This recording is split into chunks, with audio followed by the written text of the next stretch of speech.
என்ன இப்படி நாருது? யார் இங்க கோமியத்தை பெஞ்சது? ஐயா மேல பாருங்க, அந்த பெரிய கொத்தேன் தான்.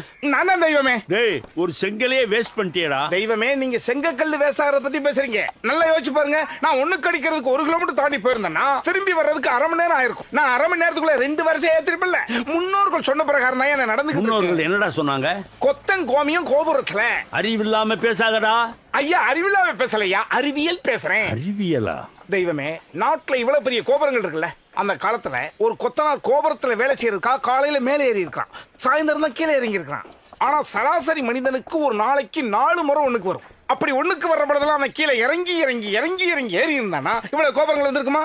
அதனாலதான் கொத்தன் கோமியம் கோபுரத்திலே நாங்க. இனி கோபுரத்தை பார்க்கும் போதெல்லாம் கோமிய ஞாபகம் தான் வரப்போகுது. சிவ சிவா, உன்கிட்ட மனுஷன் பேசுவானா? அதனாலதான் தெய்வமே உங்கள்கிட்ட நான் பேசிட்டு இருக்கேன்.